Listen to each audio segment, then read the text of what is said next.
রুই হবে, কাতল হবে, বাটা হবে, মির্গি হবে, খসিল হবে, হাত মাখাতা আছে, এরা একটু বিরক্ত করে। আজ আমাকে এক পুলিশই আমাকে কয় মাছ ধরা যাবে না। আমার নাম আলী হোসেন।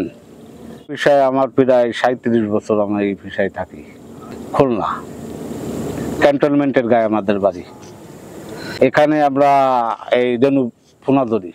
আপনার বাটিতে বিক্রি হয়, এটা পাউন্ডের বাটি আছে, এই বাটিটাও এই জায়গায় দেখাচ্ছি। এই বাটিতে 4 বাটিতে 1 সের, এই কায়দায় আমরা এই গামছায় ঢাইলে তারপরে এটা আপনার 5000 টাকা পর্যন্ত বিক্রি করেছি কেজি। 4 বাটি 5000। রুই, কাতল, মির্গে আর বাটা, রাখ দিয়া বাটা, এগুলোর দামের কথা তো বলা যাবে না। এখন দাম বিভিন্ন, 20 গ্রাম পর্যন্ত যায়।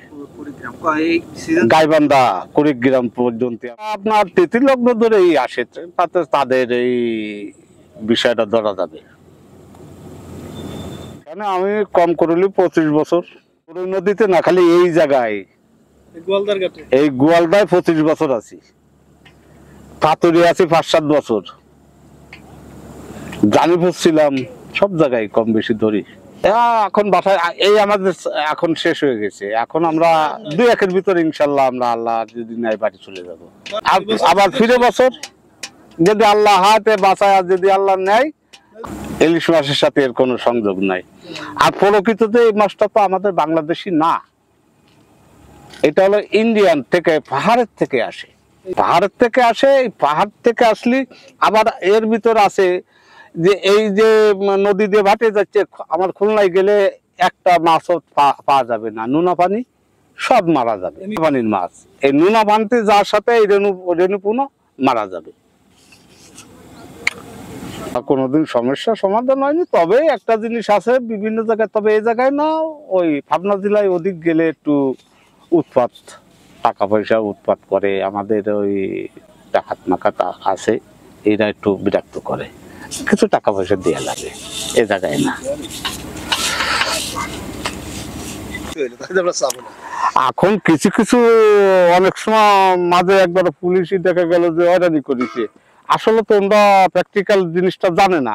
আমরা এই মাছটা ধরে আপনার কাছে বিক্রি করতেছি, আপনার পুকুরে দিচ্ছেন, সেই জায়গায় আপনি মাছের চাষ করে বড় করে বাজারজাত করতেছেন, তাহলে এলাকায় মানুষের মঙ্গল হচ্ছে না। আর এই মাছটা আমার বাটে চলে গেল খুলনায়, নুনাফাড়িতে চলে গেল, মারা গেল, পুলিশ তো এটা বোঝে না।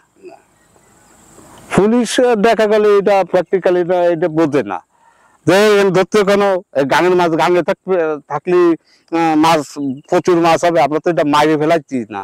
এটারে ছেলে মেয়ের বেশি যত্ন করি। এই দেখেন ছেলে মেয়ের যত্ন করে তারপরে আপনার একটা কাস্টমারের কাছে বেছে দিচ্ছি, সে পুকুরে দিচ্ছে। এইবার মনে করেন 1 কেজি মাছে হবে 3 লাখ। এখন যদি 100 কেজিতে যদি হয়, তাহলে লাখে হবে 25 মন, তাহলে 1 কেজিতে হবে 100 কেজিতে হলে 75 মন। আর যদি 1 পুয়ারে হয়, তাহলে কত গুণ হবে, আনে খাতা কলম ধরে নিয়ে আসতে হবে। না, আমরা মৎস্য অফিসে আমরা ওইসব আমরা সে প্রকৃত যাইলে না, এইটা নিশাও না পিসাও না, মানে নিশার মতো হয়েছি। ব্যবসা বাণিজ্য ভালো না, তাই চলে যাব অতি শিগগিরই। অল্প যদি নিয়ে আসো তাইতেই হবে।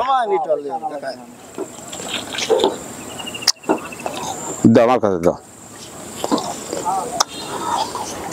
এই দেখেন এর 1 কেজিতে কতগুলো মাছ হবে। আর এই মাছ যদি আপনার কাছে পুকুরওয়ালার কাছে বেশি, সেই মাছ 1 পোয়া করে যদি ওজন হয়, এই 1 কেজি মাছে কয় হাজার মন মাছ হবে, সেইটা কয় নাকি। এইগুলা ধরেন কিভাবে? ওই যে জাল আছে, এই যে 12 বাদাই দেখাচ্ছি, দেখছেন। এখানে কি কি মাছ আছে? এখানে আছে আপনার রুই হবে, কাতল হবে, বাটা হবে, মির্গি হবে, খসিল হবে, বিভিন্ন রকমের মাছ হয়। এগুলা কি একবারে সব বিক্রি করেন নাকি? আমরা এই যে অবস্থায় আছে এই অবস্থায় বিক্রি করি, আর এই অবস্থায় মানুষ নিয়ে যায় পুকুরি ছাড়ে। না, এই যারা পুকুর, যারা প্রকৃত চাষ করে, যারা গৃহস্থ, যারা চাষ করে, এরা নিয়ে যায়। এরা নিয়ে যায় বড় করে খোল খাওয়ায় মানুষ করে। দেখেন মাছের 1 কেজিতে কয় লাখ হবে আপনারা ই করেন। আর এই মাছটা যদি মনে করেন খুলনায় চলে যায়, নুনা পানিতে চলে যাওয়ার সাথে মারা গেল, দেশের সম্পদ নষ্ট হয়ে গেল। মাঝে আমাকে এক পুলিশই আমাকে কয় হ্যাঁ মাছ ধরা যাবে না। এবার বললাম যে পাবনা জেলায়, আমি বললাম যে আপনি স্যার বসেন। এবার বসায় বলতেছে স্যার আপনি কি মোংলার লাইনে গেছেন? হ্যাঁ। ওই জায়গার পানি কি? তো বলে লবণ পানি। তা এই পানিটা যদি এই মাছটা যদি লবণ পানিতে যায় বাঁচে না মরে? দম খেয়ে গেছে।